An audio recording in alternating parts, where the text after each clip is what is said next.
नमस्कार, आदाब, सत श्री अकाल। मैं हाँ रजिंदर कौर होर साडे इस खास प्रोग्राम स्वस्थ जीवन तुहाडे सारिਆਂ ਦਾ स्वागत है। ਅੱਜ एक खास मेहमान ਦੇ ਨਾਲ मुलाकात करान जा रहे हैं। Doctor Aman Sharma, professor rheumatology wing, department of internal medicine PGI। होर ਅੱਜ ਅਸੀਂ ਗੱਲ ਕਰਾਂਗੇ गठिया, जोड़ों का दर्द, रिमेटॉइड अर्थराइटिस ते। होर सब तो पहला तारुफ करांदे आ डॉक्टर अमन शर्मा के नाल। बहुत बहुत स्वागत डॉक्टर अमन साडे इस शो विच। बहुत बहुत धन्यवाद मैनू दूरदर्शन च बुलाने वास्ते। सो गठिया होर जोड़ों का दर्द की इक्को चीज़ है?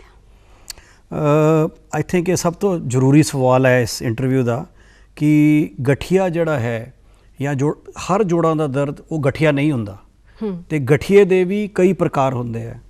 ते जदों बेसिकली जे मरीज़ नूं जोड़ां दे दर्द ते अलावा जोड़ च सोज होवे ते सवेरे उठन तो बाद जोड़ां च अकड़ेवा होवे तां गठिया की संभावना हो सकती है। पर हर दर्द जिहड़ा जोड़ तो निकल रहा है जरूरी नहीं है कि वो गठिया ही होए। सिम्पटम्स की हुंदे ने? गठिया एक्चुअली गठिया जिहड़ा शब्द है वो गठ तो बनया पंजाबी दे, जिहदा मीनस जिहड़ा एक हड्डी दा दूजी हड्डी दे नाल जिहड़ी गठ है या जोड़ है ਉਹਦੇ ਵਿੱਚ दर्द या सोज होए ਉਹਨੂੰ गठिया कहा जाता है। ये दो प्रकार का होंदा मोटा मोटा, एक होंदा हैगा इन्फ्लेमेटरी आर्थराइटिस या इन्फ्लेमेटरी गठिया, दूजा होंदा एज रिलेटेड डीजनरेटिव आर्थराइटिस जिन्हों असीं ऑस्टियो आर्थराइटिस कहने हैं। हुण जिहड़ा इन्फ्लेमेटरी आर्थराइटिस हैगा वो बेसिकली आम आदमी तो समझदा कि गठिया इक्को तरह का है, बट इन्फ्लेमेटरी आर्थराइटिस दियां भी अगे 100-150 डिफरेंट टाइप्स हुंदियां ने। ਉਹਦੇ ਜਿਹੜੇ ਲੱਛਣ ਨੇ ਉਹਦੇ ਵਿੱਚ ਜੋੜਾਂ ਦੇ ਵਿੱਚ ਦਰਦ ਹੁੰਦਾ, ਜੋੜਾਂ ਦੇ ਵਿੱਚ ਸੋਜ ਆ ਜਾਂਦੀ ਹੈ, ਸਵੇਰੇ ਉੱਠਣ 'ਤੇ ਅੱਧਾ ਘੰਟਾ ਜਾਂ ਘੰਟਾ ਜੋੜਾਂ ਦੇ ਵਿੱਚ ਅਕੜੇਵਾਂ ਹੁੰਦਾ ਅਤੇ ਇਹ ਤੋਂ ਇਲਾਵਾ ਥੋੜ੍ਹਾ ਬਹੁਤ ਬੁਖਾਰ ਹੋ ਸਕਦਾ ਅਤੇ ਡਿਪੈਂਡਿੰਗ ਅਪੋਨ ਦ ਟਾਈਪ, ਜਿੱਦਾਂ ਮੈਂ ਕਿਹਾ ਕਿ ਕਈ ਪ੍ਰਕਾਰ ਦਾ ਗਠੀਆ ਹੋ ਸਕਦਾ ਹੈ ਅਤੇ ਉਹਨਾਂ 'ਚੋਂ ਇੱਕ ਕਾਮਨ ਰੂਮੇਟੋਇਡ ਆਰਥਰਾਈਟਿਸ ਹੈ ਜਿਹਦੇ 'ਚ ਕਿ ਹੱਥਾਂ ਦੇ ਜੋੜਾਂ ਦੇ ਵਿੱਚ, ਉਂਗਲਾਂ ਦੇ ਜੋੜਾਂ ਦੇ ਵਿੱਚ ਦਰਦ ਹੁੰਦਾ ਹੈ। ਸਮੋਲ ਜੁਆਇੰਟਸ ਜਿਹਨੂੰ ਅਸੀਂ ਕਹਿੰਦੇ ਹਾਂ, ਪੈਰਾਂ ਦੇ ਸਮੋਲ ਜੁਆਇੰਟਸ ਦੇ ਵਿੱਚ ਦਰਦ ਹੁੰਦੀ ਹੈ, ਉਹਨਾਂ ਦੀ ਸੋਜ ਹੋ ਸਕਦੀ ਹੈ। ਸਵੇਰੇ ਘੰਟਾ ਡੇਢ ਘੰਟਾ ਅਕੜੇਵਾਂ ਰਹਿੰਦਾ, ਉਹਨਾਂ 'ਚ ਚਲਣ 'ਚ ਤਕਲੀਫ ਹੁੰਦੀ ਹੈ। ਇਹ ਹੈਗਾ ਪ੍ਰੋਟੋਟਾਈਪ ਰੂਮੇਟੋਇਡ ਆਰਥਰਾਈਟਿਸ। ਬਟ ਬਾਕੀ ਜਿਹੜਾ ਅਲੱਗ ਤਰ੍ਹਾਂ ਦਾ ਵੀ ਕੁਛ ਇੱਕ ਪਿੱਠ ਦਾ ਗਠੀਆ ਹੁੰਦਾ ਜਿਹਦੇ 'ਚ ਸਵੇਰੇ ਉੱਠਣ ਵੇਲੇ ਪਿੱਠ 'ਚ ਅਕੜੇਵਾਂ ਹੋ ਸਕਦਾ ਹੈ, ਪਿੱਠ ਚੱਲਣ 'ਚ ਬੰਦੇ ਨੂੰ ਤਕਲੀਫ ਹੁੰਦੀ ਹੈ, ਮੰਜੇ 'ਚ ਕਰਵਟ ਲੈਣ 'ਚ ਤਕਲੀਫ ਹੁੰਦੀ ਹੈ ਜਿਹਨੂੰ ਅਸੀਂ ਸਪੌਂਡਲੋ ਆਰਥਰੋਪੈਥੀ ਕਹਿੰਦੇ ਹਾਂ। ਬਟ ਮੋਟਾ ਜਿਹੜਾ ਕਾਮਨ ਰੂਮੇਟੋਇਡ ਆਰਥਰਾਈਟਿਸ ਹੈ ਉਹਦੇ 'ਚ ਹੱਥਾਂ ਦੇ ਜੋੜਾਂ ਦੇ ਜਾਂ ਛੋਟੇ ਜੋੜਾਂ ਦੇ ਦਰਦ ਤੇ ਸੂਜਨ ਉਹਦੇ ਵਿੱਚ ਹੁੰਦੀ ਹੈ। ਸੋ ਜੀ ਇਹ ਸਿੰਪਟਮਸ ਨਜ਼ਰ ਆਉਣ ਤਾਂ ਤੁਰੰਤ ਡਾਕਟਰ ਕੋਲ ਜਾਣਾ ਚਾਹੀਦਾ? ਜਨਰਲੀ ਹੁੰਦਾ ਕਿ ਇਹ ਜਦੋਂ ਜੋੜਾਂ ਵਿੱਚ ਦਰਦ ਹੁੰਦਾ ਹੈ ਤੇ ਹੱਡੀਆਂ ਦੇ ਡਾਕਟਰ ਕੋਲ ਮਰੀਜ਼ ਜਾਂਦੇ ਨੇ, ਕੀ ਇਹ ਸਹੀ ਹੈ? ਇਹ ਤੁਹਾਡਾ ਅਗੇਨ ਇੱਕ ਬਹੁਤ ਹੀ ਜ਼ਰੂਰੀ ਸਵਾਲ ਹੈ ਕਿ ਇੱਕ ਕਾਮਨ ਭਰਮ ਪਾਇਆ ਜਾਂਦਾ ਹੈ ਤੇ ਇੱਕ ਆਮ ਆਦਮੀ ਜਿਹੜਾ ਹੈਗਾ ਉਹਨੂੰ ਇਹ ਲੱਗਦਾ ਕਿ ਜੇ ਜੋੜ 'ਚ ਹੱਡੀ 'ਚ ਦਰਦ ਹੋਇਆ ਸਾਨੂੰ ਹੱਡੀਆਂ ਦੇ ਡਾਕਟਰ ਕੋਲ ਜਾਣਾ ਚਾਹੀਦਾ। ਹੱਡੀਆਂ ਦੇ ਡਾਕਟਰ ਜਿਹੜਾ ਲੇ ਆਦਮੀ ਹੈ ਉਹ ਸਮਝਦਾ ਕਿ ਆਰਥੋਪੈਡਿਕ ਸਰਜਨ ਜਿਹਨਾਂ ਨੂੰ ਕਹਿੰਦੇ ਆ ਉਹ ਹੱਡੀਆਂ ਉਹ ਗਠੀਏ ਵਾਸਤੇ ਇਲਾਜ ਕਰਨ 'ਚ ਸક્ષਮ ਹੋਣਗੇ। ਇਹ ਅਵੇਅਰਨੈਸ ਨਹੀਂ ਹੁੰਦੀ ਕਿ ਜੇ ਤੁਹਾਨੂੰ ਗਠੀਏ ਦੀ ਸੰਭਾਵਨਾ ਹੈ ਤਾਂ ਤੁਹਾਨੂੰ ਰੂਮੇਟੋਲੋਜਿਸਟ ਕੋਲ ਜਾਣਾ ਚਾਹੀਦਾ।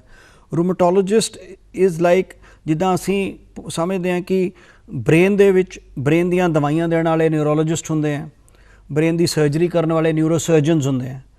ਸਿਮਿਲਰਲੀ ਹਾਰਟ ਦੀ ਦਵਾਈ ਦੇਣ ਵਾਲੇ ਅਤੇ ਹਾਰਟ ਦੀ ਜਿਹੜੀ ਆ ਨੋਨ ਓਪਰੇਟਿਵ ਇੰਟਰਵੈਂਸ਼ਨ ਕਰਨ ਵਾਲੇ ਕਾਰਡੀਓਲੋਜਿਸਟ ਹੁੰਦੇ ਆ ਜੀ, ਅਤੇ ਹਾਰਟ ਦੀ ਸਰਜਰੀ ਕਰਨ ਵਾਲੇ ਕਾਰਡੀਓਥੋਰੈਸਿਕ ਸਰਜਨਸ ਹੁੰਦੇ ਆ। ਇੱਦਾਂ ਹੀ ਜੇ ਤੁਸੀਂ ਕੋਈ ਆਪਰੇਸ਼ਨ ਕਰਾਉਣਾ ਜਾਂ ਕੋਈ ਸਰਜਰੀ ਕਰਾਉਣੀ ਹੈ ਅਤੇ ਹੱਡੀਆਂ ਦੇ ਉੱਤੇ ਤਾਂ ਤੁਸੀਂ ਆਰਥੋਪੈਡਿਕ ਸਰਜਨ ਕੋਲ ਜਾਣਾ।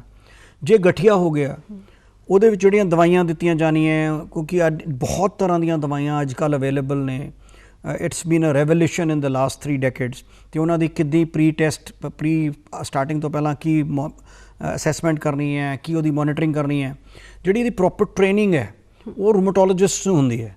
ਅਤੇ ਇੱਕ ਜੇ ਗਠੀਏ ਦਾ ਸ਼ੱਕ ਹੋਵੇ ਤਾਂ ਆਈਡੀਅਲੀ ਇੱਕ ਮਰੀਜ਼ ਨੂੰ ਇੱਕ ਰੂਮੇਟੋਲੋਜਿਸਟ ਕੋਲ ਜਾਂ ਫਿਜ਼ੀਸ਼ੀਅਨ ਜਿਹਦਾ ਕਿ ਰੂਮੇਟੋਲੋਜੀ ਦੇ ਵਿੱਚ ਇੰਟਰਸਟ ਹੋਵੇ ਉਹਨਾਂ ਦੇ ਕੋਲ ਜਾਣਾ ਚਾਹੀਦਾ। ਸੋ ਜਦੋਂ ਮਰੀਜ਼ ਤੁਹਾਡੇ ਕੋਲ ਆਉਂਦੇ ਨੇ ਇਸ ਸਿੰਪਟਮਸ ਦੇ ਨਾਲ, ਹਾਂਜੀ, ਉਸ ਤੋਂ ਬਾਅਦ ਦਾ ਪ੍ਰੋਸੀਜਰ ਕੀ ਹੁੰਦਾ? ਤੁਸੀਂ ਕੁਝ ਟੈਸਟ ਕਰਦੇ ਹੋ? ਔਰ ਅਗਰ ਟੈਸਟ ਕਰਦੇ ਹੋ ਟੈਸਟ ਕੀ ਹੁੰਦੇ ਨੇ ਉਹ ਵੀ ਦੱਸੋ। ਜਦੋਂ ਮਰੀਜ਼ ਸਾਡੇ ਕੋਲ ਆਉਂਦਾ ਅਸੀਂ ਪਹਿਲਾਂ ਇਹ ਦੇਖਦੇ ਹਾਂ ਕਿ ਕੀ ਇਹ ਜਿਹੜੀ ਦਰਦ ਹੋ ਰਹੀ ਹੈ ਕੀ ਇਹ ਜੋੜ ਤੋਂ ਹੋ ਰਹੀ ਹੈ ਜਾਂ ਕਈ ਵਾਰੀ ਐਕਸਟਰਾ ਆਰਟੀਕੂਲਰ, ਕਿ ਜਿਹੜਾ ਮਰੀਜ਼ ਨੂੰ ਤਾਂ ਇਹ ਨਹੀਂ ਪਤਾ ਕਿ ਉਹਨੂੰ ਗਠੀਆ ਹੈ ਕਿ ਨਹੀਂ, ਉਹ ਤਾਂ ਦਰਦ ਦੇ ਨਾਲ ਆਉਂਦਾ। ਇੱਕ ਡਾਕਟਰ ਦੀ ਜ਼ਿੰਮੇਵਾਰੀ ਬਣ ਜਾਂਦੀ ਹੈ ਕਿ ਉਹ ਇਹ ਦੇਖੇ ਕਿ ਜਿਹੜਾ ਦਰਦ ਉਹਨੂੰ ਹੋ ਰਿਹਾ ਹੈ ਉਹ ਜੋੜ ਦੀ ਬਿਮਾਰੀ ਤੋਂ ਸ਼ੁਰੂ ਹੋ ਰਿਹਾ ਹੈ ਜਾਂ ਮਸਲ ਦੀ ਬਿਮਾਰੀ ਤੋਂ ਸ਼ੁਰੂ ਹੋ ਰਿਹਾ ਹੈ ਜਾਂ ਟੈਂਡਨਸ ਦੀ ਬਿਮਾਰੀ ਤੋਂ ਸ਼ੁਰੂ ਹੋ ਰਿਹਾ। ਜੇ ਉਹ ਦੇਖਦੇ ਹਾਂ ਅਸੀਂ ਪਹਿਲਾਂ ਵੀ ਇਹ ਜੋੜ ਤੋਂ ਸ਼ੁਰੂ ਹੋ ਰਿਹਾ, ਫਿਰ ਅਸੀਂ ਉਹਦਾ ਕਹਿੰਦੇ ਆ ਕਿ ਪੈਟਰਨ ਰੈਕਗਨੀਸ਼ਨ, ਜਿੱਦਾਂ ਮੈਂ ਕਿਹਾ ਕਿ there are 100 different types of arthritis कि ਇਹਦਾ ਪੈਟਰਨ ਕੀ ਹੈ, ਕਿ ਇਹ ਸਮਾਲ ਜੁਆਇੰਟ ਹੈ, ਫਿਰ ਸਮਾਲ ਜੁਆਇੰਟ ਸਿਮੈਟ੍ਰੀਕਲ ਹੈ, ਵੀ ਅਗਰ ਛੋਟੇ ਜੋੜ ਹੋ ਰਹੇ ਹੈ ਸਿਮੈਟ੍ਰੀਕਲ ਹੈ, ਉਹਦੇ ਵਿੱਚ ਅਸੀਂ ਕੁਝ ਟੈਸਟ ਕਰਦੇ ਹਾਂ ਜਿੱਦਾਂ ਰੂਮੇਟੋਇਡ ਫੈਕਟਰ, NTCCP, ਜਾਂ ਉਹਦੇ ਨਾਲ ਹੋਰ ਕੋਈ ਐਕਸਟਰਾ ਆਰਟੀਕੂਲਰ ਮੈਨੀਫੈਸਟੇਸ਼ਨਸ ਹੈ ਜਿੱਦਾਂ ਕਿ ਸਕਿਨ ਰੈਸ਼ ਹੈ, ਫੋਟੋਸੈਂਸਿਟਿਵਿਟੀ ਹੋ ਰਹੀ ਹੈ, ਜਾਂ ਖੂਨ ਦੇ ਵਿੱਚ ਪ੍ਰੋਬਲਮ ਆ ਰਹੀ ਹੈ, ਫਿਰ ਅਸੀਂ ਉਹਨੂੰ SLE ਸਮਝਦੇ ਹਾਂ, ਜਾਂ ਮਸਲ ਡਿਜ਼ੀਜ਼ ਹੈ, ਜਾਂ ਜਿਹੜੀਆਂ ਅਦਰ ਬਿਮਾਰੀਆਂ ਨੇ ਜਿਨ੍ਹਾਂ ਦੇ ਵਿੱਚ ਵੀ ਜੋੜਾਂ ਦੇ ਵਿੱਚ ਦਰਦ ਹੋ ਸਕਦਾ। ਇੱਕ ਟੈਸਟ ਨਹੀਂ ਹੈ ਇੱਕ ਪਰਟੀਕੂਲਰ ਵੀ ਇਹ ਵੀ ਤਕਲੀਫ ਹੋਗੀ ਤਾਂ ਅਸੀਂ ਇੱਕੋ ਟੈਸਟ ਕਰਾ ਲਾਂਗੇ। ਟੈਸਟ ਡਿਸਾਈਡ ਕਰਨਗੇ ਕਿ ਉਹਦਾ ਸਪੈਕਟਰਮ ਆਫ ਪ੍ਰੈਜੈਂਟੇਸ਼ਨ ਕੀ ਹੈ, ਤੇ ਜੇ ਰੂਮੇਟੋਇਡ ਹੈ ਤਾਂ ਅਸੀਂ ਕਾਮਨਲੀ ਟੈਸਟ ਕਰਦੇ ਹਾਂ ਰੂਮੇਟੋਇਡ ਫੈਕਟਰ, NTCCP। ਅਗਰ SLE ਹੈ ਤੇ ਅਸੀਂ ANA ਟੈਸਟ ਕਰਦੇ ਹਾਂ। ਸਾਰਾ ਬਲੱਡ ਦੇ ਨੇ ਇਹ ਟੈਸਟ। ਤੇ ਕੁਝ ਸ਼ੁਰੂ ਦੇ ਵਿੱਚ ਅਸੀਂ ਜੇ ਕਾਫੀ ਦੇਰ ਤੋਂ ਬਿਮਾਰੀ ਰਹੀ ਹੈ ਤੇ ਅਸੀਂ ਡਾਇਗਨੋਜ਼ ਕਰਨ ਵਾਸਤੇ ਵੀ ਟੈਸਟ ਕਰਦੇ ਹਾਂ, ਤੇ ਉਹਦੀ ਅਸੈਸਮੈਂਟ ਕਰਨ ਵਾਸਤੇ ਵੀ ਟੈਸਟ ਕਰਦੇ ਹਾਂ ਕਿ ਇਹਦੀ ਐਕਸਟੈਂਟ ਕੀ ਹੈ। ਕੁਝ ਅਸੀਂ ਐਕਸਰੇਜ਼ ਕਰਦੇ ਹਾਂ, ਜਿੱਦਾਂ ਹੱਥਾਂ ਦਾ ਐਕਸਰੇ ਕਰਾਂਗੇ, ਚੈਸਟ ਦਾ ਐਕਸਰੇ ਕਰ ਸਕਦੇ ਹਾਂ। ਉਹ ਜਿਹੜੀਆਂ ਦੂਸਰੀ ਬਿਸਾਈਡਸ ਖੂਨ ਦੇ ਟੈਸਟਾਂ ਦੇ ਕੁਝ ਸਿੰਪਲ ਜਿਹੜੇ ਰੂਟੀਨ ਐਕਸਰੇਜ਼ ਹੁੰਦੇ ਆ। ਤੇ ਸਪੈਕਟਰਮ ਕੀ ਹੋਏਗਾ ਉਹ ਡਿਪੈਂਡ ਕਰੇਗਾ ਕਿ ਕਿਹੜਾ ਗਠੀਆ ਆਊਟ ਆਫ ਦ ਲਿਸਟ ਅਸੀਂ ਸੋਚ ਰਹੇ ਹਾਂ ਕਿ ਇਸ ਮਰੀਜ਼ ਦੇ ਵਿੱਚ ਹੋ ਸਕਦਾ based upon the pattern of joint involvement. So test ਦੇ ਨਾਲ ਕਲੀਅਰ ਹੋ ਜਾਂਦਾ ਹੈ ਕਿ ਗਠੀਆ ਹੈ। ਵੈਲ ਅਗੇਨ ਇਹ ਬੜਾ ਇੰਪੋਰਟੈਂਟ ਸਵਾਲ ਹੈ। ਆਈ ਥਿੰਕ ਇਹ ਡਿਸਕਸ ਕਰਨਾ ਜ਼ਰੂਰੀ ਹੈ ਕਿ ਕਾਮਨਲੀ ਆਮ ਆਦਮੀ ਜਾਂ ਆਮ ਡਾਕਟਰ ਜਿਹੜੇ ਆ ਉਹ ਇੱਕ ਟੈਸਟ ਕਰਾਉਂਦੇ ਆ। ਕਈ ਵਾਰੀ ਲੋਕ ਆਪ ਵੀ ਕਰਾ ਲੈਂਦੇ ਹਿੰਦੁਸਤਾਨ ਦੇ ਵਿੱਚ, ਜਿਹਨੂੰ ਟੈਸਟ ਨੂੰ ਕਹਿੰਦੇ ਅਸੀਂ ਰੂਮੇਟੋਇਡ ਫੈਕਟਰ, RA ਫੈਕਟਰ ਵੀ ਕਹਿੰਦੇ ਆ। ਹਾਲਾਂਕਿ ਉਹਦਾ ਪੂਰਾ ਨਾਮ ਰੂਮੇਟੋਇਡ ਫੈਕਟਰ ਹੈ, ਆਮ ਸਧਾਰਨ ਭਾਸ਼ਾ 'ਚ ਲੋਕ ਉਹਨੂੰ RA ਫੈਕਟਰ ਕਹਿੰਦੇ ਆ। ਐਕਚੁਅਲੀ ਉਹ ਵੀ ਇੱਕ ਮਿਸਨੋਮਰ ਹੈ, because it is rheumatoid factor, it is not really RA factor. And because ਉਹ RA ਫੈਕਟਰ ਪ੍ਰਚਲਿਤ ਹੋਇਆ ਹੈ ਤੇ RA ਦੇ ਨਾਲ ਲੋਕ ਸਮਝਦੇ ਆ ਰੂਮੇਟੋਇਡ ਆਰਥਰਾਈਟਿਸ ਹੋ ਗਿਆ। ਇਹ ਟੈਸਟ ਇੱਕ ਟੈਸਟ ਹੈ ਆਊਟ ਆਫ ਮੈਨੀ ਟੈਸਟ ਦੈਟ ਵੀ ਡੂ। ਅਸੀਂ ਬਹੁਤ ਸਾਰੇ ਜਿਹੜੇ ਟੈਸਟ ਕਰਦੇ ਹਾਂ ਉਹਨਾਂ 'ਚੋਂ ਇਹ 70% ਰੂਮੇਟੋਇਡ ਆਰਥਰਾਈਟਿਸ ਦੇ ਮਰੀਜ਼ਾਂ 'ਚ ਪੋਜ਼ਿਟਿਵ ਹੁੰਦਾ। ਤੇ ਇੱਕ ਦੂਜਾ ਜਿਹੜਾ ਟੈਸਟ ਹੈਗਾ NTCCP, ਉਹ ਵੀ 70% ਮਰੀਜ਼ਾਂ ਦੇ ਵਿੱਚ ਪੋਜ਼ਿਟਿਵ ਆਉਂਦਾ। ਜਿਹਦਾ ਮਤਲਬ ਇਹ ਹੈ ਕਿ ਜੇ ਟੈਸਟ ਨੈਗੇਟਿਵ ਆਇਆ ਤਾਂ ਇਹਦਾ ਮਤਲਬ ਇਹ ਨਹੀਂ ਹੈ ਕਿ ਮਰੀਜ਼ ਨੂੰ ਗਠੀਆ ਨਹੀਂ ਹੈ। ਇਹ ਸਿਰਫ 100 ਚੋਂ ਜੇ ਅਸੀਂ 100 ਰੂਮੇਟੋਇਡ ਆਰਥਰਾਈਟਿਸ ਦੇ ਮਰੀਜ਼ ਲੈਂਦੇ ਹਾਂ, ਅਮੂਮਨ ਉਹਦੇ 70% ਮਰੀਜ਼ਾਂ ਦੇ ਵਿੱਚ ਇਹ ਪੋਜ਼ਿਟਿਵ ਹੋਏਗਾ, ਵਿਚ ਮੀਨਸ ਕਿ 30% ਇਹੋ ਜਿਹੇ ਵੀ ਹੋਣਗੇ ਜਿਨ੍ਹਾਂ ਦੇ ਵਿੱਚ ਇਹ ਪੋਜ਼ਿਟਿਵ ਨਹੀਂ ਹੋਏਗਾ। ਤੇ ਇਹ ਨਹੀਂ ਮੰਨ ਲੈਣਾ ਕਿਉਂਕਿ ਰੂਮੇਟੋਇਡ ਫੈਕਟਰ ਨੈਗੇਟਿਵ ਹੈ ਤੇ ਇਸ ਬੰਦੇ ਨੂੰ ਗਠੀਆ ਨਹੀਂ ਹੋ ਸਕਦਾ। ਕਈ ਵਾਰੀ ਇਹ ਲੋਕ ਜਿੰਨੇ 70% ਆ ਰਹੇ ਨੇ ਉਹਨਾਂ ਵਿੱਚ ਅਗਰ ਪੋਜ਼ਿਟਿਵ ਆ ਗਿਆ ਤੇ ਉਹ ਸਾਰੇ ਗਠੀਆ ਦੇ ਮਰੀਜ਼ ਨੇ ਨਹੀਂ। ਇਹ ਅਗੇਨ ਇੰਪੋਰਟੈਂਟ ਗੱਲ ਹੈ। ਰੂਮੇਟੋਇਡ ਫੈਕਟਰ ਜਿਹੜਾ ਹੈ ਇੱਕ ਬਲੱਡ ਦਾ ਟੈਸਟ ਹੈ। ਉਹ ਰੂਮੇਟੋਇਡ ਆਰਥਰਾਈਟਿਸ 'ਚ ਵੀ ਪੋਜ਼ਿਟਿਵ ਹੁੰਦਾ ਹੈ ਤੇ ਬਹੁਤ ਸਾਰੀਆਂ ਅਲੱਗ ਬਿਮਾਰੀਆਂ ਦੇ ਵਿੱਚ ਵੀ ਪੋਜ਼ਿਟਿਵ ਆ ਜਾਂਦਾ ਹੈ। SLE 'ਚ ਵੀ ਪੋਜ਼ਿਟਿਵ ਆ ਸਕਦਾ ਹੈ, ਈਵਨ ਕੁਝ ਇਨਫੈਕਸ਼ਨਸ ਨੇ ਉਹਨਾਂ ਦੇ ਵਿੱਚ ਪੋਜ਼ਿਟਿਵ ਆ ਜਾਂਦਾ ਹੈ। ਤੇ ਇਕੱਲਾ rheumatoid arthritis rheumatoid factor positive ਆਉਣਾ ਤੇ ਨਾਲ ਕੁਝ ਦਰਦਾਂ ਹੋਣ ਦਾ ਮਤਲਬ ਰੂਮੇਟੋਇਡ ਆਰਥਰਾਈਟਿਸ ਨਹੀਂ ਹੈ। ਇੱਕ ਡਾਕਟਰ ਹੀ ਦੇਖੇਗਾ ਕਿ ਛੋਟੇ ਜੋੜ ਇਨਵੋਲਵਡ ਹੈ, ਕਿੰਨੇ ਜੋੜ ਇਨਵੋਲਵਡ ਹੈ, ਉਹਨਾਂ 'ਚੋਂ ਕਿੰਨੇ ਜੋੜ ਸੁੱਜੇ ਹੋਏ ਹੈ। ਉਹ ਸਾਰਾ ਕਲੀਨਿਕਲੀ ਪਲੱਸ ਰੂਮੇਟੋਇਡ ਫੈਕਟਰ ਜਾਂ NTCCP ਨੂੰ ਨਾਲ ਰੱਖ ਕੇ ਇੱਕ ਟੋਟਲ ਪਿਕਚਰ ਦੇ ਵਿੱਚ ਫਿਰ ਦੇਖਾਂਗੇ ਕਿ ਇਹਨੂੰ ਰੂਮੇਟੋਇਡ ਆਰਥਰਾਈਟਿਸ ਹੈ। ਇੱਕ ਇਕੱਲਾ ਟੈਸਟ ਕਰਾ ਕੇ ਨਾ ਅਸੀਂ ਇਹ ਕਹਿ ਸਕਦੇ ਹਾਂ ਕਿ ਇਹ ਬਿਮਾਰੀ ਹੈ, ਨਾ ਉਹਦੇ ਨੈਗੇਟਿਵ ਆਉਣ 'ਤੇ ਇਹ ਕਹਿ ਸਕਦੇ ਹਾਂ ਕਿ ਇਹ ਬਿਮਾਰੀ ਨਹੀਂ ਹੈ। ਬਿਮਾਰੀ ਹੁੰਦੀ ਕਿਉਂ, ਗਠੀਆ ਦਾ ਰੋਗ ਹੁੰਦਾ ਹੀ ਕਿਉਂ ਹੈ? ਕਿਉਂਕਿ ਯੰਗਸਟਰ ਵੀ ਕਾਫੀ ਇਸ ਦੀ ਚਪੇਟ ਵਿੱਚ ਆਉਂਦੇ ਨੇ। ਜੀ। ਸੋ ਰੀਜ਼ਨ ਕੀ ਹੁੰਦੀ? ਇਹ ਅਗੇਨ ਬਹੁਤ ਇੰਪੋਰਟੈਂਟ ਸਵਾਲ ਹੈ। ਇੱਕ ਹਾਲਾਂਕਿ ਹੁਣ ਇਹਦੇ ਵਿੱਚ ਰਿਸਰਚ ਬੜੀ ਹੋ ਚੁੱਕੀ ਹੈ ਤੇ ਬੜੀ ਫਾਈਨ ਤਰੀਕੇ ਦੇ ਨਾਲ ਡਾਕਟਰ ਇਹਨੂੰ ਸਮਝ ਚੁੱਕੇ ਹੈ ਕਿ ਕੀ ਮੀਡੀਏਟ ਕਰਦਾ, ਬਟ ਇਹ ਲੇਮੈਨ ਲੈਂਗੁਏਜ ਦੇ ਵਿੱਚ ਇੱਕ ਸਿੰਪਲਿਸਟਿਕ ਤਰੀਕੇ ਨਾਲ, ਸਧਾਰਨ ਤਰੀਕੇ ਨਾਲ ਜੇ ਮੈਂ ਸਮਝਾਵਾਂ, ਕੁਛ ਇੱਕ ਜੈਨੇਟਿਕ ਪ੍ਰੀਡਿਸਪੋਜੀਸ਼ਨ ਹੁੰਦੀ ਹੈ ਜਿਨ੍ਹਾਂ ਦੇ ਵਿੱਚ ਕੁਝ ਖਾਸ ਜੀਨਸ ਪੋਜ਼ਿਟਿਵ ਹੁੰਦੇ ਆ ਲੋਕਾਂ ਦੇ ਵਿੱਚ। ਉਹਨਾਂ ਦੇ ਵਿੱਚ ਕੋਈ ਇਨਵਾਇਰਮੈਂਟਲ ਟ੍ਰਿਗਰ ਕੋਈ ਆਉਂਦਾ ਹੈ, ਮੇਬੀ ਸਮੋਕਿੰਗ ਇੱਕ ਨੋਨ ਇਨਵਾਇਰਮੈਂਟਲ ਟ੍ਰਿਗਰ ਹੈ, ਦੰਦਾਂ ਦੀ ਜਿੰਜੀਵਲ ਇਨਫੈਕਸ਼ਨਸ ਆਰ ਇੱਕ ਨੋਨ ਟ੍ਰਿਗਰ ਹੈਗੇ ਨੇ, ਜਿਹੜੇ ਕਿ ਸਾਡੀ ਇਮਿਊਨਿਟੀ ਜਿਹੜੀ ਹੈ ਉਹਨੂੰ ਇਮਿਊਨਿਟੀ ਨੂੰ ਸਵਿਚ ਔਨ ਕਰਕੇ ਡਿਸਰੇ ਕਰ ਦਿੰਦੇ ਆ। ਵੀ ਸਾਡੀ ਆਪਣੇ ਬੋਡੀ ਦੀ ਆਪਣੀ ਇਮਿਊਨਿਟੀ ਜਿਹੜੀ ਹੈ, ਜਿਹੜੀਆਂ ਇਨਫੈਕਸ਼ਨਸ ਦੇ ਅਗੇਂਸਟ ਫਾਈਟ ਕਰਦੀ ਹੈ, ਉਹ ਡਿਸਰੇ ਜਾ ਕੇ ਐਕਟੀਵੇਟ ਹੋ ਕੇ ਜੋੜਾਂ ਦੇ ਅਗੇਂਸਟ ਕੰਮ ਕਰਨ ਲੱਗ ਜਾਂਦੀ ਹੈ, ਜਿਹਦੇ ਨਾਲ ਕਿ ਗਠੀਆ ਹੋ ਜਾਂਦਾ। ਉਹਦੇ ਵਿੱਚ ਫਿਰ ਬਹੁਤ ਸਾਰੇ ਇਨਫਲੇਮੇਟਰੀ ਸੈਲਸ ਅਲੱਗ-ਅਲੱਗ ਤਰ੍ਹਾਂ ਦੇ ਖੂਨ 'ਚ ਆ ਜਾਂਦੇ ਹੈ, ਜਿਹੜੇ ਕਿ ਜਾ ਕੇ ਜਿੱਦਾਂ ਆਰਕੈਸਟਰਾ ਆਪਾਂ ਕਹਿੰਦੇ ਹਾਂ, ਇੱਕ ਪੂਰਾ ਆਰਕੈਸਟਰਾ ਚਾਲੂ ਹੋ ਜਾਂਦਾ ਸੈਲਸ ਦਾ, ਜਿਹੜਾ ਕਿ ਅੱਗੇ ਫਿਰ ਜਾ ਕੇ ਜੋੜਾਂ ਦੀ ਲਾਈਨਿੰਗ ਨੂੰ ਡੈਮੇਜ ਕਰਦਾ ਹੈ, ਫਿਰ ਹੱਡੀ ਡੈਮੇਜ ਹੋ ਜਾਂਦੀ ਹੈ, ਜਿਹਦੇ ਕਰਕੇ ਉਂਗਲਾਂ, ਆਮ ਲੋਕੀ ਗਠੀਏ ਤੋਂ ਡਰਦੇ ਕਿਉਂ ਹੈ? ਕਿਉਂਕਿ ਆਮ ਆਦਮੀਆਂ ਨੇ ਰੂਮੇਟੋਇਡ ਆਰਥਰਾਈਟਿਸ ਦੇ ਵਿੱਚ ਇਹ ਦੇਖਿਆ ਹੁੰਦਾ ਵੀ ਹੱਥ ਉਂਗਲੀਆਂ ਟੇਢੀਆਂ ਹੋ ਗਈਆਂ, ਗੋਡੇ ਟੇਢੇ ਹੋ ਗਏ, ਬੰਦਾ ਚੱਲ ਨਹੀਂ ਸਕਦਾ, ਬੰਦਾ ਮੰਜੇ ਦੇ ਲਾਇਕ ਹੋ ਜਾਂਦਾ। ਤੇ ਉਹ ਉਸ ਕਰਕੇ ਦੁਨੀਆ ਜਿਹੜੀ ਹੈ ਉਸ ਚੀਜ਼ ਤੋਂ ਡਰਦੀ ਹੈ, ਫਿਰ ਸੋਚਦੇ ਆ ਕਿ ਇਲਾਜ ਕਰਾਈਏ ਨਾ ਕਰਾਈਏ। There are different challenges which are there in rheumatoid arthritis ਦੇ ਟ੍ਰੀਟਮੈਂਟ ਦੇ ਵਿੱਚ। ਸੋ ਅਗਰ ਸਿੰਪਟਮਸ ਹੋਣ ਤੋਂ ਬਾਅਦ ਵੀ ਮਰੀਜ਼ ਡਾਕਟਰ ਕੋਲ ਨਹੀਂ ਜਾਂਦੇ ਤਾਂ ਨੁਕਸਾਨ ਕਿੰਨਾ ਹੋ ਸਕਦਾ ਹੈ?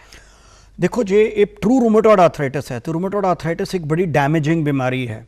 ਅਪ ਟੂ 30 to 50% ਮਰੀਜ਼ਾਂ ਦੇ ਵਿੱਚ, ਮਤਲਬ ਅੱਧੇ ਮਰੀਜ਼ਾਂ ਦੇ ਵਿੱਚ 6 ਮਹੀਨੇ ਤੋਂ ਲੈ ਕੇ 2 ਸਾਲ ਦੇ ਅੰਦਰ ਅੰਦਰ ਹੱਡੀਆਂ ਦੇ ਵਿੱਚ ਇਰੋਜ਼ਨਸ ਆ ਜਾਂਦੀਆਂ, ਖੁਰਨਾ ਸ਼ੁਰੂ ਹੋ ਜਾਂਦੀਆਂ, ਜਿਸ ਮੀਨਸ ਹੱਡੀਆਂ ਖੁਰਨੀਆਂ ਸ਼ੁਰੂ ਹੋ ਜਾਂਦੀਆਂ। ਉਹ ਖੁਰਨ ਤੋਂ ਬਾਅਦ ਹੀ ਫਿਰ ਉਹ ਉਂਗਲਾਂ ਜਿਹੜੀਆਂ ਟੇਢੀਆਂ ਹੋਣਗੀਆਂ। ਤੇ ਪਹਿਲਾ ਨੁਕਸਾਨ ਤਾਂ ਇਹ ਹੈ ਕਿ ਅਨਕੰਟਰੋਲਡ ਰੂਮੇਟੋਇਡ ਆਰਥਰਾਈਟਿਸ ਜਿਹੜਾ ਹੈ, ਬੰਦਾ ਅਗਰ ਜਦੋਂ joint it ਅਕਰਸ over ਫਿਊ years, but ਉਹਦੇ ਵਿੱਚ ਇਹ ਹੈ ਕਿ ਜੋੜ ਜੇ ਡੈਮੇਜ ਹੋ ਗਏ, ਤੁਸੀਂ ਪ੍ਰੋਪਰ ਤਰੀਕੇ ਨਾਲ ਇਲਾਜ ਨਾ ਕਰਾਇਆ ਤੇ ਬੰਦਾ ਚੱਲਣ ਫਿਰਨ ਯੋਗ ਤੋਂ ਵੀ ਵਾਝਾ ਹੋ ਜਾਣਾ, ਚੱਲ ਫਿਰ ਵੀ ਨਹੀਂ ਸਕਦਾ, ਮੰਜੇ ਦੇ ਲਾਇਕ ਹੋ ਜਾਏਗਾ। ਤੇ ਬਟ ਇਹ ਇਕੱਲਾ ਜੋੜ 'ਚ ਨੁਕਸਾਨ ਨਹੀਂ ਕਰਦੀ, ਇਹਦੇ ਨਾਲ ਹੋਰ ਵੀ ਬਿਮਾਰੀਆਂ ਜੁੜੀਆਂ ਹੋਈਆਂ ਨੇ। ਇਹ ਬਹੁਤ ਇੰਪੋਰਟੈਂਟ ਸਵਾਲ ਹੈ ਕਿ ਜੋੜ ਤੋਂ ਇਲਾਵਾ, ਬਿਕੋਜ਼ ਇਨਫਲੇਮੇਟਰੀ ਡਿਜ਼ੀਜ਼ ਹੈ ਤੇ ਹਾਰਟ ਡਿਜ਼ੀਜ਼ ਵੀ ਇੱਕ ਇਨਫਲੇਮੇਟਰੀ ਡਿਜ਼ੀਜ਼ ਹੈ। ਅਨਕੰਟਰੋਲਡ ਗਠੀਏ ਦੇ ਨਾਲ ਹਾਰਟ ਡਿਜ਼ੀਜ਼ ਹੋਣ ਦਾ ਖਤਰਾ ਵੀ ਉਨਾ ਹੀ ਹੁੰਦਾ ਜਿੰਨਾ ਕਿ ਸ਼ੂਗਰ ਦੇ ਮਰੀਜ਼ਾਂ ਦੇ ਕਰਕੇ ਹੁੰਦਾ ਜਾਂ ਬਲੱਡ ਪ੍ਰੈਸ਼ਰ ਦੇ ਮਰੀਜ਼ਾਂ ਦੇ ਕਰਕੇ ਹੁੰਦਾ। ਇਟ ਇਜ਼ ਵੈਲ ਐਸਟੈਬਲਿਸ਼ਡ ਕਿ ਇਨਫਲੇਮੇਟਰੀ ਆਰਥਰਾਈਟਿਸ ਦੇ ਵਿੱਚ ਵੀ ਅਨਲੈਸ ਵੀ ਟਰੀਟ, ਅਸੀਂ ਇਲਾਜ ਜੇ ਅਗਰ ਨਾ ਕਰੀਏ ਤੇ ਹਾਰਟ ਅਟੈਕ ਹੋਣ ਦਾ ਜਾਂ ਸਟ੍ਰੋਕ ਹੋਣ ਦਾ ਖਤਰਾ ਵੀ ਬਹੁਤ ਜ਼ਿਆਦਾ ਹੋ ਜਾਂਦਾ ਹੈ। ਬਾਕੀ ਇਹਦਾ ਗੁਰਦਿਆਂ 'ਤੇ ਅਸਰ ਹੋ ਸਕਦਾ ਹੈ, ਇਹਦਾ ਫੇਫੜਿਆਂ ਦੇ ਉੱਤੇ ਅਸਰ ਹੋ ਸਕਦਾ ਹੈ। ਮਤਲਬ ਇਟ ਇਜ਼ ਨਾਟ ਓਨਲੀ ਕਨਫਾਈਨਡ, ਇਕੱਲੀ ਜੋੜਾਂ ਤੱਕ ਮਹਿਦੂਦ ਨਹੀਂ ਹੈ, ਇਹ ਬਾਕੀ ਸਾਰੇ ਅੱਖਾਂ ਦੇ ਵਿੱਚ ਅਸਰ ਹੋ ਜਾਂਦਾ ਹੈ, ਬਹੁਤ ਸਾਰੇ ਸਰੀਰ ਦੇ ਹੋਰ ਵੀ ਅੰਗਾਂ ਦੇ ਵਿੱਚ ਇਹਦਾ ਮਾੜਾ ਅਸਰ ਹੋ ਸਕਦਾ। ਹੁਣ ਟ੍ਰੀਟਮੈਂਟ ਤੇ ਗੱਲ ਕਰਦੇ ਹਾਂ, ਇਲਾਜ ਕੀ ਕਰਦੇ ਹੋ ਤੁਸੀਂ ਜਦੋਂ ਡਾਇਗਨੋਸ ਹੋ ਗਿਆ ਕਿ ਗਠੀਆ ਇਸ ਮਰੀਜ਼ ਨੂੰ? ਫਿਰ ਕੀ ਟ੍ਰੀਟਮੈਂਟ ਸਟਾਰਟ ਹੁੰਦਾ ਹੈ? ਅਗੇਨ ਬਹੁਤ ਇੰਪੋਰਟੈਂਟ ਸਵਾਲ ਹੈ ਫਿਰ ਤੁਹਾਡਾ ਇਹ, ਤੁਸੀਂ ਬੜੇ ਅੱਛੇ ਸਵਾਲ ਪੁੱਛ ਰਹੇ ਹੋ, ਮੈਂ ਬੜਾ ਖੁਸ਼ ਹਾਂ ਇਸ ਦੇ ਬਾਰੇ ਕਿ ਗਠੀਏ ਦਾ ਇੱਕ ਪੂਰਾ ਗਠੀਏ ਨੂੰ ਲੈ ਕੇ ਅਗਰ ਚੱਲੀਏ ਤੇ ਗਠੀਏ ਦਾ ਇਲਾਜ ਡਿਪੈਂਡ ਕਰੇਗਾ ਕਿ ਡਾਇਗਨੋਸਿਸ ਕੀ ਬਣਿਆ। ਜੇ ਰਿਐਕਟਿਵ ਆਰਥਰਾਈਟਿਸ ਹੈ, ਰਿਐਕਟਿਵ ਆਰਥਰਾਈਟਿਸ ਜਿਹੜਾ ਹੁੰਦਾ ਉਹ ਰੂਮੇਟੋਇਡ ਨਾਲੋਂ ਅਲੱਗ ਹੁੰਦਾ। ਉਹ ਜਨਰਲੀ ਬੰਦਿਆਂ ਨੂੰ ਕਈ ਵਾਰੀ ਯੂਰਿਨ ਇਨਫੈਕਸ਼ਨ ਤੋਂ ਬਾਅਦ ਹੋ ਗਿਆ ਜਾਂ ਪੇਟ ਦੀ ਇਨਫੈਕਸ਼ਨ ਤੋਂ ਬਾਅਦ ਹੋ ਗਿਆ ਜਾਂ ਵਾਇਰਲ, ਟੈਂਪਰੇਰੀ ਹੁੰਦਾ, ਉਹ ਟੈਂਪਰੇਰੀ ਹੁੰਦਾ, ਉਹ 4-6 ਹਫ਼ਤਿਆਂ ਦੇ ਵਿੱਚ ਅਮੂਮਨ ਆਪੇ ਠੀਕ ਹੋ ਜਾਂਦਾ ਤੇ ਉਹਦੇ ਵਾਸਤੇ ਕੋਈ ਇਲਾਜ ਦੀ ਲੋੜ ਨਹੀਂ। ਹੁਣ ਜਿਹੜੇ ਸੋ ਕਾਲਡ ਕਲੇਮ ਕਰਦੇ ਆ ਜੀ ਅਸੀਂ ਗਠੀਆ ਸ਼ਰਤੀਆ ਠੀਕ ਕਰਤਾ, ਉਹ ਜ਼ਿਆਦਾਤਰ ਉਹ ਆਰਥਰਾਈਟਿਸ ਹੁੰਦਾ ਜਿਹਨੇ ਵੈਸੇ ਵੀ ਆਪੇ ਹੀ ਠੀਕ ਹੋ ਜਾਣਾ ਸੀ ਥੋੜੀ ਦੇਰ ਤੋਂ ਬਾਅਦ, ਹੈ ਨਾ। ਤੇ ਅਗਰ ਰਿਐਕਟਿਵ ਆਰਥਰਾਈਟਿਸ ਹੈ, ਜਨਰਲੀ ਅਸੀਂ ਸਿਰਫ ਪੇਨ ਕਿਲਰਸ ਵਗੈਰਾ ਦਿੰਦੇ ਆ, 4-6 ਹਫ਼ਤੇ ਦੇ ਵਿੱਚ ਆਪੇ ਠੀਕ ਹੋ ਜਾਂਦਾ। ਉਸ ਤੋਂ ਬਾਅਦ ਸੋਰੈਟਿਕ ਆਰਥਰਾਈਟਿਸ ਹੈ, ਉਹ ਹਿੰਦੁਸਤਾਨੀਆਂ ਦੇ ਵਿੱਚ ਸੋਰੈਟਿਕ ਆਰਥਰਾਈਟਿਸ ਥੋੜਾ ਮਾਈਲਡ ਹੁੰਦਾ as compare to western population, ਉਹਦੇ ਵੀ ਥੋੜੇ ਇਲਾਜ ਦੀ ਲੋੜ ਪੈਂਦੀ ਹੈ। ਫਿਰ ਸਪੈਕਟਰਮ ਦੇ ਵਿੱਚ ਅੱਗੇ ਹੈਗਾ ਰੂਮੇਟੋਇਡ ਆਰਥਰਾਈਟਿਸ। ਰੂਮੇਟੋਇਡ ਆਰਥਰਾਈਟਿਸ ਅਗਰ ਹੈ, अर्ਲੀ ਐਗਰੈਸਿਵ ਟ੍ਰੀਟਮੈਂਟ ਟਾਈਮ ਦੀ ਮੰਗ ਹੈ। ਪਹਿਲਾਂ ਅਸੀਂ 6 ਹਫ਼ਤੇ ਵੇਟ ਕਰਦੇ ਹੁੰਦੇ ਸੀ, ਹੁਣ ਕਹਿੰਦੇ ਵੀ ਜੇ ਤੁਹਾਡਾ ਡਾਇਗਨੋਸਿਸ ਬਣ ਗਿਆ ਤੁਹਾਨੂੰ 6 ਹਫ਼ਤੇ ਵੀ ਵੇਟ ਕਰਨ ਦੀ ਲੋੜ ਨਹੀਂ ਹੈ, ਇਮੀਡੀਏਟਲੀ ਇਲਾਜ ਸ਼ੁਰੂ ਕਰਾਓ।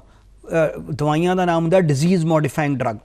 ਅਸੀਂ ਸ਼ੁਰੂ ਦੇ ਵਿੱਚ ਮੀਥੋਟ੍ਰੈਕਸੇਟ, ਸਲਫਾਸਲਾਜ਼ੀਨ, ਹਾਈਡਰੋਕਸੀਕਲੋਰੋਕੁਇਨ ਕਾਮਨਲੀ ਅਵੇਲੇਬਲ ਡਰੱਗਸ ਨੇ। ਉਹ ਤੋਂ ਬਾਅਦ ਬਹੁਤ ਸਾਰੀਆਂ ਐਡਵਾਂਸਡ ਜਿਹਨੂੰ ਕਹਿੰਦੇ ਨਾ ਟਾਰਗੇਟਡ ਬੁਲੇਟਸ, ਬਿਕੋਜ਼ ਅਸੀਂ ਸਾਡੀ ਅੰਡਰਸਟੈਂਡਿੰਗ ਰੂਮੇਟੋਇਡ ਆਰਥਰਾਈਟਿਸ ਦੇ ਬਾਰੇ ਪਿਛਲੇ 2-3 ਦਸ਼ਕਾਂ ਦੇ ਵਿੱਚ ਇੰਨੀ ਜ਼ਿਆਦਾ ਵੱਧ ਗਈ ਹੈ ਕਿ ਵੀ ਹੈਵ ਆਈਡੈਂਟੀਫਾਈਡ ਕਿ ਇਹ ਪਾਥਵੇ ਹੈ, ਇਹ ਸੈਲਸ ਨੇ ਜਿਹੜੇ ਕਿ ਅੱਗੇ ਜਾ ਕੇ ਨੁਕਸਾਨ ਕਰਦੇ। ਉਹ ਟਾਰਗੇਟਡ ਬੁਲੇਟਸ ਵਾਂਗੂ ਬਾਇਓਲੋਜੀਕਲ ਥੈਰੇਪੀਜ਼ ਹੈ ਜਾਂ ਸਮॉल ਮੋਲੀਕੂਲਸ ਹੈ। ਇੰਨੀ ਜ਼ਿਆਦਾ ਐਡਵਾਂਸਮੈਂਟ ਹੋਈ ਹੈ ਅੱਜ ਦੀ ਤਰੀਕ ਦੇ ਵਿੱਚ ਰੂਮੇਟੋਇਡ ਆਰਥਰਾਈਟਿਸ ਦੇ ਇਲਾਜ ਦੇ ਵਿੱਚ ਕਿ ਮਰੀਜ਼ ਜੇ ਸਮੇਂ ਸਿਰ ਆ ਜਾਵੇ, ਜੇ ਉਹਦਾ ਇਲਾਜ ਸਹੀ ਕਰਾਵੇ ਤੇ ਕੋਈ ਕਹਿ ਵੀ ਨਹੀਂ ਸਕਦਾ ਕੱਲ੍ਹ ਨੂੰ ਵੀ ਇਸ ਬੰਦੇ ਨੂੰ ਕਦੀ ਗਠੀਆ ਰਿਹਾ ਹੋਏਗਾ। ਇੰਨੀਆਂ ਜ਼ਿਆਦਾ ਅੱਛੀਆਂ ਟ੍ਰੀਟਮੈਂਟਸ ਅਵੇਲੇਬਲ ਹੈ, ਪਰ ਕਿਹੜੀ ਦੇਵਾਂਗੇ ਅਸੀਂ, ਉਹ ਆਈ ਥਿੰਕ ਚੋਇਸ ਅਸੀਂ ਕਰਾਂਗੇ ਕਿ ਬਿਮਾਰੀ ਕਿਹੜੀ ਨਿਕਲੀ ਤੇ ਉਹਦੇ ਵਾਸਤੇ ਛੋਟੀ ਇਸ਼ਾਰੇ ਦੀ ਲੋੜ ਹੈ ਕਿ ਜ਼ਿਆਦਾ ਦਵਾਈਆਂ ਦੇਣ ਦੀ ਲੋੜ ਹੈ। ਸੋ ਡਾਕਟਰ ਅਮਨ, ਜਿਹੜਾ ਟ੍ਰੀਟਮੈਂਟ ਤੁਸੀਂ ਕਰਦੇ ਹੋ, ਮੈਡੀਸਿਨ ਦਿੰਦੇ ਹੋ, ਸਟੀਰੋਇਡ ਵੀ ਦਿੱਤੀ ਜਾਂਦੀ ਹੈ? ਹਾਂਜੀ, ਸਟੀਰੋਇਡਸ ਇੱਕ ਬੜੇ ਇਫੈਕਟਿਵ ਡਰੱਗਸ ਨੇ, ਬਟ ਇਹਨਾਂ ਨੂੰ ਬੜਾ ਕੇਅਰਫੁਲੀ ਤੇ ਐਡਿਕੁਏਟ ਜਾਂ ਅਪਰੋਪਰੀਏਟ ਡੋਜ਼ ਤੇ ਡਿਊਰੇਸ਼ਨ ਵਾਸਤੇ ਯੂਜ਼ ਕਰਨਾ ਚਾਹੀਦਾ। ਸ਼ੁਰੂ ਦੇ ਵਿੱਚ ਅਸੀਂ ਕੁਝ ਦਿਨਾਂ ਵਾਸਤੇ as a bridge therapy use ਕਰਦੇ ਹਾਂ, ਪਰ ਨਾਲ ਹੀ ਅਸੀਂ ਡਿਜ਼ੀਜ਼ ਮੋਡੀਫਾਈਂਗ ਡਰੱਗ ਸ਼ੁਰੂ ਕਰ ਦਿੰਦੇ ਹਾਂ ਕਿ ਤਾਂ ਕਿ ਸਟੀਰੋਇਡਸ ਅਸੀਂ ਛੇਤੀ ਤੋਂ ਛੇਤੀ ਉਹਨੂੰ ਘਟਾ ਕੇ ਉਹਨੂੰ ਬੰਦ ਕਰ ਸਕੀਏ। ਬਟ ਇਹ ਵੀ ਦੇਖਣ 'ਚ ਆਉਂਦਾ ਹੈ ਕਿ ਕਈ ਵਾਰੀ ਮਰੀਜ਼ ਆਪੇ ਹੀ, ਕਿਉਂਕਿ ਉਹਦੇ ਨਾਲ ਆਰਾਮ ਮਿਲਦਾ ਹੈ, ਉਹ ਸਟੀਰੋਇਡ ਲੰਬੇ ਸਮੇਂ ਤੱਕ ਖਾਂਦੇ ਰਹਿੰਦੇ ਆ ਜਾਂ ਅਪਰੋਪਰੀਏਟਲੀ ਬੰਦ ਨਹੀਂ ਕਰ ਪਾਉਂਦੇ। ਸੋ ਇਹਦਾ ਜੁਡੀਸ਼ੀਅਸ ਯੂਜ਼ ਜ਼ਰੂਰੀ ਹੈ, ਬਟ ਡਾਕਟਰ ਦੀ ਸੁਪਰਵਿਜ਼ਨ ਦੇ ਅੰਦਰ ਹੀ ਉਹਦਾ ਯੂਜ਼ ਹੋਣਾ ਚਾਹੀਦਾ।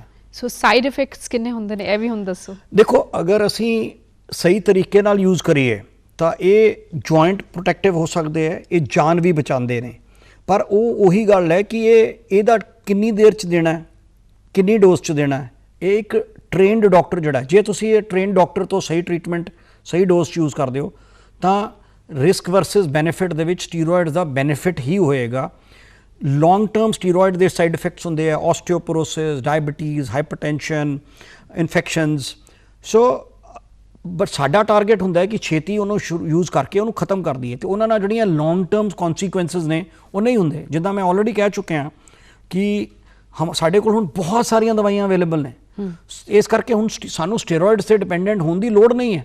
ਹੈਵਿੰਗ ਸੈਡ, ਇਹ ਨਹੀਂ ਲੋੜ ਕਿ ਅਸੀਂ ਕਦੇ ਵੀ ਯੂਜ਼ ਨਾ ਕਰੀਏ, ਅਸੀਂ ਵਿੱਚ ਥੋੜੀ ਜਿਹੀ ਡੋਜ਼ ਤੇ, ਬਹੁਤ ਮਿਨੀਮਲ ਡੋਜ਼ ਤੇ ਗਠੀਏ ਦੇ ਵਿੱਚ ਉਹਨੂੰ ਯੂਜ਼ ਕਰਦੇ ਹਾਂ। ਉਹਨਾਂ ਨਾਲ ਬਾਏ ਐਂਡ ਲਾਰਜ ਸਾਡੀ ਆਪਣੇ ਪਰਸਨਲ ਪ੍ਰੈਕਟਿਸ ਦੇ ਵਿੱਚ ਉਹਦਾ ਕੋਈ ਜ਼ਿਆਦਾ ਸਾਈਡ ਇਫੈਕਟਸ ਜਾਂ ਨੁਕਸਾਨ ਨਹੀਂ ਹੁੰਦੇ, ਅਪਰੋਪਰੀਏਟ ਡੋਜ਼ ਤੇ ਅਪਰੋਪਰੀਏਟ ਡਿਊਰੇਸ਼ਨ ਚੂਜ਼ ਕੀਤਾ ਜਾਏ। ਕੁਝ ਮਰੀਜ਼ ਜਿਹੜੇ ਨੇ ਨੀਮ ਹਕੀਮਾਂ ਕੋਲ ਵੀ ਜਾਂਦੇ ਨੇ, ਜੀ ਪੁੜੀਆ ਦੇ ਦਿੰਦੇ ਨੇ ਨੀਮ ਹਕੀਮ, ਜੀ ਠੀਕ ਹੈ? ਆਈ ਥਿੰਕ ਤੁਸੀਂ ਇਹ ਅਗੇਨ ਇੱਕ ਬੜਾ ਇੰਪੋਰਟੈਂਟ ਸਵਾਲ ਹੈ ਕਿ ਅਸੀਂ, ਸਾਡੇ ਡਾਕਟਰਾਂ ਨੇ ਤਾਂ ਸਟੀਰੋਇਡ ਲਿਖਿਆ, ਸਾਰੀ ਦੁਨੀਆ ਨੂੰ ਪਤਾ ਹੈ ਕਿ ਜਿਹੜੇ ਡਾਕਟਰਸ ਨੇ ਥੋੜਾ ਬਹੁਤ ਸਟੀਰੋਇਡ ਯੂਜ਼ ਕਰਦੇ ਹੈ, ਬਟ ਨੀਮ ਹਕੀਮ ਤੇ ਸਟੀਰੋਇਡ ਜ਼ਿਆਦਾਤਰ ਅਸੀਂ ਸਾਡੇ ਐਕਸਪੀਰੀਅੰਸ 'ਚ ਹੈ ਕਿ ਉਹ ਸਟੀਰੋਇਡ ਹੀ ਯੂਜ਼ ਕਰਦੇ ਹੈ ਤੇ ਸਟੀਰੋਇਡ ਹੀ ਲਾਰਜ ਡੋਜ਼ 'ਚ ਯੂਜ਼ ਕਰਦੇ ਹੈ, ਤੇ ਜਾਂ ਫਿਰ ਕਈ ਵਾਰੀ ਉਹ ਹੈਵੀ ਮੈਟਲਸ ਯੂਜ਼ ਕਰਦੇ ਹੈ, ਜਾਂ ਜਿਨ੍ਹਾਂ ਨਾਲ ਗੁਰਦੇ ਦੇ ਉੱਤੇ ਅਸਰ ਹੁੰਦਾ ਹੈ, ਜਿਨ੍ਹਾਂ ਨਾਲ ਲਿਵਰ ਦੇ ਉੱਤੇ ਅਸਰ ਹੁੰਦਾ ਹੈ। ਤੇ ਇਸ ਕਰਕੇ ਮੇਰਾ ਕਹਿਣ ਦਾ ਭਾਵ ਇਹ ਹੈ ਕਿ ਜਿਹੜਾ ਟ੍ਰੇਨਡ ਡਾਕਟਰ ਹੈ ਉਹ ਕਿਸੇ ਵੀ ਪੱਧਤੀ ਦਾ ਹੋਏ, ਮਰੀਜ਼ ਨੂੰ ਇੱਕ ਟ੍ਰੇਨਡ ਡਾਕਟਰ ਦੇ ਕੋਲ ਹੀ ਜਾਣਾ ਚਾਹੀਦਾ ਹੈ। ਜਿਹੜੇ ਨੀਮ ਹਕੀਮ ਨੇ, ਜਿਹੜੇ ਕਿ ਅਸੀਂ ਕਈ ਵਾਰੀ ਬੱਸ ਸਟੈਂਡ ਦੇ ਬਾਹਰ ਇਨਫੈਕਟ ਕਦੀ ਜਾਂਦੇ ਹਾਂ ਤਾਂ ਅਸੀਂ ਦੇਖਦੇ ਹਾਂ ਉੱਥੇ ਬੋਰਡ ਲਾ ਕੇ ਬੈਠੇ ਹੁੰਦੇ, ਗਠੀਏ ਦਾ ਸ਼ਰਤੀਆ ਇਲਾਜ ਹੈ ਨਾ, ਉਹ ਝੁੱਗੀ ਬਣਾਈ ਹੁੰਦੀ ਹੈ। ਆਬਵੀਅਸਲੀ ਕੋਈ ਵੀ ਅਟਰੈਕਟ ਹੋ ਜਾਂਦਾ, ਕੋਈ ਵੀ ਅਟਰੈਕਟ ਹੋ ਜਾਂਦਾ, ਕਿਉਂਕਿ ਕ੍ਰੋਨਿਕ ਡਿਜ਼ੀਜ਼ਸ ਨੇ। ਇੱਕ ਧਾਰਨਾ ਇਹ ਵੀ ਬਣੀ ਹੋਈ ਹੈ, ਲੋਕ ਕਹਿ ਦਿੰਦੇ ਆ ਕਿ ਗਠੀਏ ਦਾ ਇਲਾਜ ਨਹੀਂ ਹੈ, ਜੋ ਕਿ ਬਿਲਕੁਲ ਗਲਤ ਹੈ, ਤੇ ਉਹ ਲੋਕੀ ਉਧਰ ਵਾਲੇ ਪਾਸੇ ਚੱਲ ਜਾਂਦੇ ਆ ਤੇ ਥੋੜਾ ਬਹੁਤ ਉਹ ਸਸਤੇ ਦੇ ਵਿੱਚ ਦੇ ਦਿੰਦੇ ਆ, ਬਟ ਜੋ ਦਿੰਦੇ ਆ ਉਹਨਾਂ ਦਾ ਜ਼ਿਆਦਾਤਰ ਅਮੂਮਨ ਮਰੀਜ਼ ਨੂੰ ਇਵੈਂਚੁਅਲੀ ਨੁਕਸਾਨ ਹੁੰਦਾ ਹੈ, ਕਿਉਂਕਿ ਉਹ ਅਗਰ ਹਾਈਡਰੋਸਟੀਰੋਇਡ ਪੁੜੀ 'ਚ ਬਣਾ ਕੇ ਦੇ ਰਹੇ ਆ ਤਾਂ ਸਿੰਪਟਮ ਡਿਸਅਪੀਅਰ ਹੋ ਜਾਂਦੇ ਆ, ਬਟ ਸਿੰਪਟਮ ਬਿਮਾਰੀ ਪਿੱਛੇ ਚੱਲਦੀ ਰਹਿੰਦੀ ਹੈ, ਤੇ ਉਹਦੇ ਨਾਲ ਇਹ ਹੁੰਦਾ ਕਿ ਸਿੰਪਟਮ ਹੁੰਦੇ ਨਹੀਂ ਤੇ ਮਰੀਜ਼ ਬਾਅਦ ਚੋਂ ਜੋੜਾਂ ਦਾ ਜਿਹੜਾ ਨੁਕਸਾਨ ਹੋਣ ਤੋਂ ਬਾਅਦ ਫਿਰ ਸਾਡੇ ਕੋਲ ਆਉਂਦੇ ਆ, ਤੇ ਉਹਦੇ 'ਚ ਇਹ ਵੀ ਨੁਕਸਾਨ ਹੋਇਆ ਹੁੰਦਾ ਹੈ, ਸ਼ੂਗਰ ਵੀ ਹੋਈ ਹੁੰਦੀ ਹੈ, ਬਾਕੀ ਪ੍ਰੋਬਲਮਸ ਵੀ ਹੋਈਆਂ ਹੁੰਦੀਆਂ, ਕਿਉਂਕਿ ਜਨਰਲੀ ਉਹ ਸਟੀਰੋਇਡ ਯੂਜ਼ ਕਰਦੇ ਆ ਬਹੁਤ ਜ਼ਿਆਦਾ ਡੋਜ਼ ਦੇ ਵਿੱਚ। ਉਹਦੇ ਨਾਲ ਫਰਕ ਪੈਂਦਾ ਹੈ, ਥੋੜਾ ਆਰਾਮ ਮਿਲ ਜਾਂਦਾ ਹੋਵੇਗਾ, ਥੋੜਾ ਆਰਾਮ ਮਿਲਦਾ, ਤਾਂ ਉਸ ਤੋਂ ਲੱਗਦਾ ਹੈ ਕਿ ਉਹ ਦਰਦ ਠੀਕ ਹੋ ਗਿਆ, ਬਟ ਲੌਂਗ ਟਰਮ 'ਚ ਨੁਕਸਾਨ ਹੁੰਦਾ। ਓਕੇ, ਜਿਹੜੇ ਗਠੀਆ ਦੇ ਮਰੀਜ਼ ਨੇ ਤੁਹਾਡੇ ਕੋਲ ਆਉਂਦੇ ਨੇ, ਤੁਸੀਂ ਮੈਡੀਸਿਨ ਸ਼ੁਰੂ ਕਰਦੇ ਹੋ, ਕਿ ਇਹ ਦਵਾਈ ਸਾਰੀ ਉਮਰ ਲੈਣੀ ਪੈਂਦੀ ਹੈ? ਫਿਰ ਅਗੇਨ ਬਹੁਤ ਇੰਪੋਰਟੈਂਟ ਸਵਾਲ ਹੈ ਤੁਹਾਡਾ, ਡਿਪੈਂਡ ਕਰੇਗਾ ਕਿ ਗਠੀਆ ਕਿਹੜਾ ਹੈ। ਕਈ ਗਠੀਏ ਦੇ ਵਿੱਚ ਅਸੀਂ ਸਾਲ 1.5 ਸਾਲ ਦਿੰਦੇ ਹਾਂ ਕਿ ਕ੍ਰੋਨਿਕ ਰਿਐਕਟਿਵ ਆਰਥਰਾਈਟਿਸ ਹੋ ਜਾਏਗਾ, ਸਾਲ 1.5 ਸਾਲ ਤੋਂ ਬਾਅਦ ਬਿਮਾਰੀ ਦੀ ਦਵਾਈ ਬੰਦ ਹੋ ਜਾਏਗੀ, ਇੱਕ ਦਵਾਈ ਹੋਏਗੀ। ਜਾਂ ਮਾਈਲਡ ਸੋਰਾਇਟਿਕ ਆਰਥਰਾਈਟਿਸ ਹੈ, ਉਹ ਅਗਰ ਤੁਸੀਂ ਕੰਟਰੋਲ ਕਰ ਰਿਹਾ, ਕਈ ਵਾਰੀ ਉਹਦੇ ਵਿੱਚ ਵੀ ਅਸੀਂ ਦਵਾਈ ਬੰਦ ਹੋ ਜਾਂਦੀ ਹੈ। ਅਗਰ ਰੂਮੇਟੋਇਡ ਆਰਥਰਾਈਟਿਸ ਹੈ, ਉਹਦੇ ਵਿੱਚ ਜ਼ਿਆਦਾਤਰ ਮਰੀਜ਼ਾਂ ਦੇ ਵਿੱਚ ਕੁਝ ਦਵਾਈ ਸ਼ਾਇਦ ਕਾਫੀ ਲੰਬੇ ਸਮੇਂ ਤੱਕ ਚੱਲ ਸਕਦੀ ਹੈ। ਟਰੂ ਰੂਮੇਟੋਇਡ ਦੇ ਵਿੱਚ ਉਹਦੇ 'ਚ ਇੱਕ ਸਮਾਲ ਸਬਸੈਟ ਹੁੰਦਾ ਜਿਹਦੇ ਵਿੱਚ ਕੀ ਦਵਾਈ ਵੀ ਬੰਦ ਹੋ ਜਾਂਦੀ ਹੈ ਅਗਰ ਅਸੀਂ ਕਾਫੀ ਦੇਰ ਤੱਕ ਗਠੀਏ ਨੂੰ ਕੰਟਰੋਲ 'ਚ ਕਰਕੇ ਰੱਖੀਏ। ਤਾਂ ਇੱਕ ਰੂਲ ਆਫ ਥੰਬ ਦੇ ਨਾਲ ਕਹਿ ਦੇਣਾ ਕਿ ਸਾਰੀ ਉਮਰ ਦਵਾਈ ਚੱਲੇਗੀ, ਉਹ ਮੇਰੇ ਹਿਸਾਬ ਨਾਲ ਠੀਕ ਨਹੀਂ ਹੈ। ਮਰੀਜ਼ ਇਹੋ ਜਿਹੇ ਹੁੰਦੇ ਆ ਜਿਨ੍ਹਾਂ ਦੇ ਵਿੱਚ ਅਸੀਂ ਦਵਾਈ ਬੰਦ ਵੀ ਕਰ ਪਾਉਂਦੇ ਹਾਂ। ਐਕਸਰਸਾਈਜ਼ ਦਾ ਕਿੰਨਾ ਇੰਪੋਰਟੈਂਟ ਰੋਲ ਹੈ? ਬੜਾ ਇੰਪੋਰਟੈਂਟ ਰੋਲ ਹੈ। ਹੈਲਦੀ ਲਾਈਫ ਸਟਾਈਲ ਦਾ, ਪੋਜ਼ੀਟਿਵ ਅੱਛੀ ਡਾਈਟ ਦਾ। ਦੇਖੋ ਜੇ ਤੁਸੀਂ ਅੰਡਰ ਸੁਪਰਵਿਜ਼ਨ ਐਕਸਰਸਾਈਜ਼ਸ ਕਰੋਗੇ, ਤੁਹਾਡੇ ਜਦੋਂ ਗਠੀਆ ਹੁੰਦਾ, ਸਪੋਜ਼ ਜੋੜ ਸੁੱਜ ਗਿਆ ਤੇ ਤੁਸੀਂ ਉਸ ਜੋੜ ਨੂੰ ਯੂਜ਼ ਨਹੀਂ ਕਰ ਰਹੇ, ਤੇ ਉਹਦੇ ਨਾਲ ਮਸਲ ਦੀ ਐਟਰੋਫੀ ਵੀ ਹੋ ਜਾਂਦੀ ਹੈ, ਕੰਟਰੈਕਚਰਸ ਵੀ ਕਈ ਵਾਰੀ ਫਾਰਮ ਹੋ ਜਾਂਦੇ ਹੈ। ਜੇ ਅਸੀਂ ਸਹੀ ਤਰੀਕੇ ਨਾਲ mobility range of movement exercises ਕਿ ਜੁਆਇੰਟ ਦੀ ਰੇਂਜ ਅਸੀਂ ਵਧਾਉਂਦੇ ਰਹੀਏ ਜਾਂ ਸਟਰੈਂਥਨਿੰਗ ਐਕਸਰਸਾਈਜ਼ਸ ਦੋਨੋਂ ਕਰਦੇ ਰਹੀਏ ਤਾਂ ਉਹਦਾ ਬਹੁਤ ਜ਼ਿਆਦਾ ਫਾਇਦਾ ਹੁੰਦਾ। ਲੇਕਿਨ ਉਹਦੇ ਲਈ ਕਿ ਡਾਕਟਰ ਕੋਲ ਪਹਿਲੇ ਜਾਣਾ ਚਾਹੀਦਾ ਹੈ, ਫਿਜ਼ੀਓਥੈਰੇਪੀ ਵੀ ਜ਼ਰੂਰੀ ਹੁੰਦੀ ਹੈ ਡਾਕਟਰ ਦੀ ਸੁਪਰਵਿਜ਼ਨ ਦੇ ਵਿੱਚ। Absolutely, I will suggest that under doctor supervision the type of exercises which have to be done has to be done which is appropriate for that disease। ਜਿਹੜੀ ਉਸ ਬਿਮਾਰੀ ਦੇ ਵਿੱਚ appropriate ਹੈ ਉਹੀ ਫਿਜ਼ੀਓਥੈਰੇਪੀ ਜਾਂ ਉਹੀ ਐਕਸਰਸਾਈਜ਼ ਸਾਨੂੰ ਕਰਨੀ ਚਾਹੀਦੀ ਹੈ। ਸੇ ਫॉर ਐਗਜ਼ਾਮਪਲ ਅਸੀਂ ਸਪੌਂਡਲੋ ਆਰਥੋਪੈਥੀ ਦੀ ਗੱਲ ਕੀਤੀ ਪਹਿਲਾਂ, ਉਹਦੇ ਵਿੱਚ ਸਪਾਈਨਲ ਐਕਸਟੈਂਸ਼ਨ ਐਕਸਰਸਾਈਜ਼ਸ ਕਰਨੀਆਂ ਹੈ ਜਾਂ ਬੈਕ ਸਟਰੈਂਥਨਿੰਗ ਐਕਸਰਸਾਈਜ਼ਸ ਕਰਨੀਆਂ, ਉਹ ਅਸੀਂ ਦੱਸਾਂਗੇ। ਦੂਜੀ ਇੱਕ ਹੋਰ ਮੈਂ ਇੱਥੇ ਆਈ ਥਿੰਕ ਦੱਸਣਾ ਚਾਹਾਂਗਾ ਕਿ ਯੰਗ ਲੇਡੀਜ਼ ਦੇ ਵਿੱਚ ਕਈ ਵਾਰੀ ਉਹ ਜੋੜਾਂ ਦੇ ਦਰਦਾਂ ਨਾਲ ਆ ਜਾਂਦੀਆਂ, ਉਹਨਾਂ ਨੂੰ ਗਠੀਆ ਨਹੀਂ ਹੁੰਦਾ ਪਰ ਉਹਨਾਂ ਨੂੰ ਇੱਕ ਐਂਟੀਟੀ ਹੁੰਦੀ ਹੈ ਜਿਹਨੂੰ ਅਸੀਂ ਕਹਿੰਦੇ hypermobility, benign joint hypermobility syndrome. ਥੋੜ੍ਹਾ ਪਤਾ ਜੋੜ 'ਚ ਖਿੱਚ ਪੈ ਗਈ ਅਤੇ ਉਹਦੇ ਨਾਲ ਦਰਦਾਂ ਹੋ ਗਈਆਂ, ਉਹਦੇ ਵਿੱਚ ਕੀ ਕਰਨਾ ਹੈ ਤੇ ਕੀ ਨਹੀਂ ਕਰਨਾ, ਦੋਨੋਂ ਬਹੁਤ ਜ਼ਰੂਰੀ ਹੈ। ਫੋਰ ਐਗਜ਼ਾਮਪਲ ਅਗਰ ਬਿਨਾਈਨ ਜੁਆਇੰਟ ਹਾਈਪਰਮੋਬਿਲਿਟੀ ਸਿੰਡਰੋਮ ਕਰਕੇ ਜੋੜ ਤੇ ਟੈਂਡਨ ਤੇ ਮਸਲਸ ਵਿੱਚ ਦਰਦ ਹੋ ਰਿਹਾ ਤਾਂ ਟ੍ਰੈਡਮਿਲ ਤੇ ਨਹੀਂ ਭੱਜਣਾ ਚਾਹੀਦਾ। ਤੇ ਅੱਜ ਕੱਲ੍ਹ ਜਿਹੜਾ ਕਿ ਬੜਾ ਫੈਸ਼ਨ ਹੋ ਚੁੱਕਿਆ ਹੈ, ਤਾਂ ਇਸ ਕਰਕੇ ਅਸੀਂ ਜੇ ਜੋੜ ਦੇਖਾਂਗੇ, ਜੋੜ ਦਾ ਐਗਜ਼ਾਮਿਨ ਕਰਾਂਗੇ, ਫਿਰ ਅਸੀਂ ਦੇਖਾਂਗੇ ਕਿ ਇਹ ਹਾਈਪਰਮੋਬਿਲਿਟੀ ਹੈ ਤੇ ਕੁਝ ਐਸੀ ਜੀ ਐਕਸਰਸਾਈਜ਼ ਨਹੀਂ ਕਰਨਗੇ ਜਾਂ ਪਹਿਲਾਂ ਦੱਸਿਆ ਜਾ ਸਕਦਾ ਵੀ ਭਾਈ ਤੁਸੀਂ ਇਹ ਅਗਰ ਐਕਸਰਸਾਈਜ਼ ਕਰੋਗੇ ਤਾਂ ਤੁਹਾਡੇ ਜੋੜ ਦਾ ਨੁਕਸਾਨ ਹੋਏਗਾ। ਸੋ ਅੰਡਰ ਸੁਪਰਵਿਜ਼ਨ ਕਰਨਾ ਚਾਹੀਦਾ ਜੋ ਵੀ ਕਰਦੇ ਹੋ। ਸਟਰੈਂਥਨਿੰਗ ਐਕਸਰਸਾਈਜ਼ਸ ਕਿੰਨੀ ਇੰਪੋਰਟੈਂਟ ਨੇ? ਬਹੁਤ ਇੰਪੋਰਟੈਂਟ ਹੈ, ਅੰਡਰ ਸੁਪਰਵਿਜ਼ਨ ਬਹੁਤ ਇੰਪੋਰਟੈਂਟ ਹੈ। ਗ੍ਰੈਜੂਅਲੀ ਸਟਰੈਂਥਨਿੰਗ ਐਕਸਰਸਾਈਜ਼ਸ ਕਰਨੀਆਂ ਚਾਹੀਦੀਆਂ। ਬਹੁਤ ਜ਼ਿਆਦਾ ਕਰੋਗੇ ਤੇ ਉਹਦਾ ਨੁਕਸਾਨ ਵੀ ਹੋ ਸਕਦਾ। प्रिवेंशन है कि किसी तरह गठिया तो बचाव हो सकता है, हो ही ना गठिया? ਵੈਲ ਗਠੀਆ ਦੇਖੋ ਜਿੱਦਾਂ ਰਿਐਕਟਿਵ ਆਰਥਰਾਈਟਸ ਦੀ ਅਸੀਂ ਗੱਲ ਕਰ ਰਹੇ ਹਾਂ, ਜਿਹੜਾ ਕਿ ਪੇਟ ਦੀ ਇਨਫੈਕਸ਼ਨ ਜਾਂ ਯੂਰਿਨ ਇਨਫੈਕਸ਼ਨ ਤੋਂ ਬਾਅਦ ਹੁੰਦਾ। ਅਗਰ ਅਸੀਂ ਉਹਨਾਂ ਇਨਫੈਕਸ਼ਨਸ ਨੂੰ ਪ੍ਰੀਵੈਂਟ ਕਰਦੇ ਹਾਂ, ਅੱਗੇ ਲਾਈਫ ਸਟਾਈਲ ਕੋ ਜਾਇਜ਼ਾ ਅਪਣਾਉਂਦੇ ਹਾਂ ਕਿ ਸਾਨੂੰ ਬਾਰ-ਬਾਰ ਇਨਫੈਕਸ਼ਨ ਨਾ ਹੋਣ। ਸੇ ਫੋਰ ਐਗਜ਼ਾਮਪਲ ਵਾਟਰ ਸੋਰਸ ਹੈ ਜਾਂ ਕੋਈ ਹੋਰ ਚੀਜ਼ਾਂ ਨੇ ਜਿਹਦੇ ਨਾਲ ਇਨਫੈਕਸ਼ਨ ਹੁੰਦੀ ਹੈ, ਜੇ ਅਸੀਂ ਉਹਨਾਂ ਨੂੰ ਪ੍ਰੀਵੈਂਟ ਕਰਾਂਗੇ ਤਾਂ ਰਿਐਕਟਿਵ ਆਰਥਰਾਈਟਸ ਦੇ ਐਪੀਸੋਡਸ ਘਟ ਸਕਦੇ ਆ। ਓਕੇ। ਤੇ ਰੂਮੇਟੋਇਡ ਆਰਥਰਾਈਟਸ ਦੇ ਵਿੱਚ ਸਭ ਤੋਂ ਜ਼ਿਆਦਾ ਕਾਮਨ ਇੰਡੀਅਨ ਪੋਪੂਲੇਸ਼ਨ ਵਿੱਚ ਰੂਮੇਟੋਇਡ ਹੈ। 1 to 2% adult population. So you imagine ਅਗਰ ਸਾਡੀ 130-35 ਕਰੋੜ ਪੋਪੂਲੇਸ਼ਨ ਹੈ ਤੇ 1% ਜਾਂ 1-2% is a huge number for even one type of arthritis. ਤੇ ਉਹਦੇ ਵਿੱਚ ਜਿਹੜੇ ਨੋਨ ਫੈਕਟਰਸ ਨੇ, smoking is a known factor to trigger, ਉਹ ਆਟੋ ਐਂਟੀਬਾਡੀ ਪ੍ਰੋਡਕਸ਼ਨ ਦੇ ਵਿੱਚ ਉਹਦਾ ਰੋਲ ਹੈ। ਤੇ ਬਾਕੀ ਹੋਰ ਗਠੀਆਂ ਦੇ ਵਿੱਚ ਸਮੋਕਿੰਗ ਦਾ ਰੋਲ ਹੈ। ਤੇ ਅਗਰ ਬੰਦਾ ਸਮੋਕ ਕਰਦਾ ਰਿਹਾ, ਸਭ ਤੋਂ ਪਹਿਲਾ ਕੰਮ ਤਾਂ ਇਹ ਕਰਨਾ ਹੈ ਕਿ ਸਮੋਕਿੰਗ ਬੰਦ ਕਰਨੀ ਚਾਹੀਦੀ ਹੈ। Smoking means any type of smoking ਔਰ ਟੋਬੈਕੋ। ਸੋ ਮਤਲਬ ਉਹਦਾ ਬਿਲਕੁਲ ਇਟ ਸ਼ੁੱਡ ਬੀ ਐਬਸੋਲੂਟਲੀ ਬੈਨਡ ਕਿ ਸਮੋਕਿੰਗ ਨਹੀਂ ਕਰਨੀ। ਦੂਜੀ ਜਿਹੜੀ ਚੀਜ਼ ਹੈ ਰੂਮੇਟੋਇਡ ਆਰਥਰਾਈਟਸ ਦੇ ਵਿੱਚ ਜਿੰਜੀਵਲ ਇਨਫੈਕਸ਼ਨਸ ਹੁੰਦੀਆਂ ਨੇ, ਜਿਹੜੀਆਂ ਗਮਸ ਦੀਆਂ, ਦੰਦਾਂ ਦੀ ਦੇ ਅਰਾਊਂਡ ਜਿਹੜੇ ਗਮਸ ਦੀ ਇਨਫੈਕਸ਼ਨ ਹੁੰਦੀ ਹੈ, ਉਹ ਵੀ ਰੂਮੇਟੋਇਡ ਆਰਥਰਾਈਟਸ ਨੂੰ ਪ੍ਰੀਡਿਸਪੋਜ਼ ਕਰ ਸਕਦਾ। ਸੋ ਅਗਰ ਉਹ ਡੈਂਟਲ ਹਾਈਜੀਨ ਚੰਗਾ ਰੱਖਿਆ ਜਾਵੇ ਤੇ ਉਹ ਜਿਹੜਾ ਪਰਪੈਚੁਅਲ ਸਾਈਕਲ ਹੈਗਾ ਹੈ ਉਹਨੂੰ ਅਸੀਂ ਬ੍ਰੇਕ ਕੀਤਾ ਜਾ ਸਕਦਾ ਤੇ ਸਿਵੈਰਿਟੀ ਨੂੰ ਘਟਾਇਆ ਜਾ ਸਕਦਾ। ਤੇ ਇਹ ਦੋ ਚੀਜ਼ਾਂ ਨੇ। ਤੇ ਬਾਕੀ ਹੈਲਦੀ ਲਾਈਫ ਸਟਾਈਲ ਰੱਖਣਾ ਚਾਹੀਦਾ, ਸਟ੍ਰੈਸ ਘੱਟ ਰੱਖਣਾ ਚਾਹੀਦਾ। ਸਟ੍ਰੈਸ ਵੀ ਕਈ ਬਿਮਾਰੀਆਂ ਦੀ ਜੜ। ਜਾਂਦੇ ਜਾਂਦੇ ਪ੍ਰੋਗਰਾਮ ਨੂੰ ਖਤਮ ਕਰਨ ਦਾ ਵਕਤ ਹੋ ਗਿਆ ਹੈ। ਜਾਂਦੇ ਜਾਂਦੇ ਕੁਝ ਟਿਪਸ ਦੇਣਾ ਚਾਹੋ ਤੁਸੀਂ? ਸਭ ਤੋਂ ਇੰਪੋਰਟੈਂਟ ਟਿਪ ਤਾਂ ਮੇਰਾ ਦਰਸ਼ਕਾਂ ਨੂੰ ਇਹੀ ਹੋਏਗਾ ਕਿ ਜੇ ਜੋੜ ਦੀ, ਅਸੀਂ ਗਠੀਏ ਦੀ ਅੱਜ ਗੱਲ ਕਰ ਰਹੇ ਹਾਂ, ਜੇ ਜੋੜ ਦੀ ਰਿਲੇਟਡ ਬਿਮਾਰੀ ਹੋਵੇ, ਜੋੜਾਂ 'ਚ ਦਰਦ ਹੋਵੇ, ਜੋੜਾਂ 'ਚ ਸੋਜ ਹੋਵੇ, ਤੇ ਨੀਮ ਹਕੀਮ ਖੁਦ ਨਾ ਬਣੋ। ਡਾਕਟਰ ਕੋਲ ਜਾਓ, ਇੱਕ ਰੂਮਟੋਲੋਜਿਸਟ ਕੋਲ ਜਾਓ ਜਾਂ ਇੱਕ ਫਿਜ਼ੀਸ਼ੀਅਨ ਵਿਦ ਐਨ ਇੰਟਰਸਟ ਇਨ ਰੂਮਟੋਲੋਜੀ, ਉਹਦੇ ਕੋਲ ਜਾਓ, ਆਪਣੇ ਸਹੀ ਇਲਾਜ ਕਰਾਓ। ਹੋ ਸਕਦਾ ਤੁਸੀਂ ਇਹ ਸੋਚੋ ਕਿ ਮੈਨੂੰ ਜ਼ਿੰਦਗੀ ਭਰ ਦਵਾਈ ਖਾਣੀ ਪਏਗੀ, ਪਰ ਤੁਹਾਨੂੰ ਹੋਵੇ ਸਿਰਫ ਰਿਐਕਟਿਵ ਆਰਥਰਾਈਟਸ, ਜਾਂ ਤੁਹਾਨੂੰ ਰੂਮੇਟੋਇਡ ਆਰਥਰਾਈਟਸ ਹੋਏ ਤੇ ਲੋਕੀ ਤੁਹਾਡਾ ਇਲਾਜ ਨਹੀਂ ਕਰਨਗੇ। ਦੋਨੋਂ ਤਰੀਕੇ ਨਾਲ। ਤੇ ਦੂਜਾ ਇੱਕ ਹੋਰ ਮੈਸੇਜ, ਸਾਡਾ ਜਿਹੜਾ ਹਿੰਦੁਸਤਾਨੀ ਕਲਚਰ ਹੈ ਉਹਦੇ ਵਿੱਚ ਅਸੀਂ ਨਾ ਮੁਫਤ 'ਚ ਸਾਰਿਆਂ ਨੂੰ ਸਲਾਹ ਦਿੰਦੇ ਹਾਂ। ਕੋਈ ਨਾ ਵੀ ਮੰਗੇ ਉਹਨੂੰ ਸਲਾਹ ਜ਼ਰੂਰ ਦਿੰਦੇ ਹਾਂ। ਉਹਦੇ 2-3 ਚੀਜ਼ਾਂ, ਜਿੱਦਾਂ ਇੱਕ ਜੇ ਭਾਈ ਤੈਨੂੰ ਗਠੀਏ ਦੀ ਤਕਲੀਫ ਹੈ, ਤੂੰ ਫਲਾਣੇ ਜਗ੍ਹਾ ਤੋਂ ਜਾ ਕੇ ਇੱਕ ਪੁੜੀ ਲੈ ਆ, ਉੱਥੋਂ ਬਿਮਾਰੀ ਗਾਇਬ ਹੋ ਜਾਏਗੀ। ਜਾਂ ਇਹ ਦਵਾਈਆਂ ਜਿਹੜੀਆਂ ਡਾਕਟਰਸ ਦਿੰਦੇ ਨੇ, ਇਹ ਦਵਾਈਆਂ ਦੇ ਸਾਈਡ ਇਫੈਕਟ ਬੜੇ ਨੇ, ਤੂੰ ਦਵਾਈਆਂ ਨਾ ਖਾ, ਤੂੰ ਫਲਾਣੀ ਜਗ੍ਹਾ ਤੋਂ ਦਵਾਈ ਲਿਆ। ਜਾਂ ਫੋਰ ਐਗਜ਼ਾਮਪਲ ਜੇ ਅਸੀਂ ਵੀ ਸਟੈਰੋਇਡ ਦਿੱਤਾ ਹੈ ਤੇ ਅਸੀਂ ਜੇ ਹਫਤੇ ਦੇ ਲਿੱਤਾ ਹੈ ਜਾਂ 2 ਹਫਤੇ ਲਈ ਦਿੱਤਾ ਹੈ, ਉਹ ਕੈਮਿਸਟ ਕੋਲ ਜਾਏਗਾ ਜਾਂ ਗੁਆਂਢੀ ਕੋਲ ਵੀ ਜਾਏਗਾ, ਉਹ ਕਹੇਗਾ ਯਾਰ ਇਹ ਤੇ ਹੁਣ ਸੇ ਫੋਰ ਐਗਜ਼ਾਮਪਲ ਕਈ ਵਾਰੀ ਲਾਈਫ ਥ੍ਰੈਟਨਿੰਗ ਮੈਨੀਫੈਸਟੇਸ਼ਨਸ ਹੁੰਦੀਆਂ। ਤੁਸੀਂ ਸਟੈਰੋਇਡ ਦੀ ਗੱਲ ਕੀਤੀ, ਲਾਈਫ ਥ੍ਰੈਟਨਿੰਗ ਮੈਨੀਫੈਸਟੇਸ਼ਨਸ ਹੁੰਦੀਆਂ ਵੀ ਅੱਖ ਗਲ ਰਹੀ ਹੈ ਜਾਂ ਹਾਰਟ ਦਾ ਮਾਇਓਕਾਰਡਾਈਟਸ ਹੋ ਗਿਆ, ਉਹਦੇ ਵਿੱਚ ਅਸੀਂ ਹਾਈਡਰੋਸਟੀਰੋਇਡ ਦਿੰਦੇ ਹਾਂ ਜੀ, ਜਾਨ ਬਚਾਉਣ ਵਾਸਤੇ। ਉਹ ਜਾਨ ਬਚੀ, ਮਰੀਜ਼ ਨੂੰ ਸਟੀਰੋਇਡ ਸ਼ੁਰੂ ਕੀਤਾ, ਬਾਹਰ ਸਲਾਹ ਵਾਲੇ ਨੇ ਕਹਿਣਾ ਲੈ ਡਾਕਟਰ ਨੇ ਤਾਂ ਤੈਨੂੰ ਸਟੀਰੋਇਡ ਦੇਤਾ, ਉਹਨੂੰ ਨਹੀਂ ਇਹ ਪਤਾ ਕਿ ਇਹ ਬੰਦ ਕਰਤਾ ਤਾਂ ਤੇਰੀ ਜਾਨ ਜਾ ਸਕਦੀ ਹੈ। ਤੇ ਇਸ ਕਰਕੇ ਸਹੀ ਇਲਾਜ ਦਾ ਇੱਕ ਮੋਟਾ ਇਹ ਹੈ ਕਿ ਸਹੀ ਡਾਕਟਰ ਕੋਲ ਜਾਓ ਤੇ ਉਹਨੂੰ ਪੂਰਾ ਫੋਲੋ ਕਰੋ, ਉਹਨੂੰ ਫੇਥਫੁਲੀ ਦਿਖਾਓ। ਜਿਹੜੀ ਮੁਫਤ ਦੀ ਸਲਾਹ ਮਿਲਦੀ ਹੈ ਨਾ ਹਿੰਦੁਸਤਾਨ 'ਚ, ਸਾਡੇ ਕਲਚਰ 'ਚ, ਉਹਨੂੰ ਨਾ ਲਓ। ਇਲਾਜ ਲਈ ਡਾਕਟਰ ਤੇ ਟਰਸਟ ਕਰਨਾ ਬਹੁਤ ਜ਼ਰੂਰੀ ਹੈ। ਬਹੁਤ ਸ਼ੁਕਰੀਆ ਡਾਕਟਰ ਰਮਨ ਇਸ तमाम ਅਹਿਮ ਜਾਣਕਾਰੀ ਲਈ। ਔਰ ਉਮੀਦ ਕਰਦੀ ਹਾਂ ਜਿਹੜੇ ਦਰਸ਼ਕ ਸਵਸਥ ਜੀਵਨ ਦੇਖ ਰਹੇ ਨੇ, ਗਠੀਆ ਦਾ ਕਿਸੇ ਤਰ੍ਹਾਂ ਦਾ ਵੀ ਲੱਛਣ ਨਜ਼ਰ ਆਏ ਤਾਂ ਤੁਰੰਤ ਸਪੈਸ਼ਲਿਸਟ ਡਾਕਟਰ ਕੋਲ ਜਾ ਕੇ ਇਲਾਜ ਜ਼ਰੂਰ ਸ਼ੁਰੂ ਕਰਾਓ। ਸ਼ੁਕਰੀਆ ਜੀ।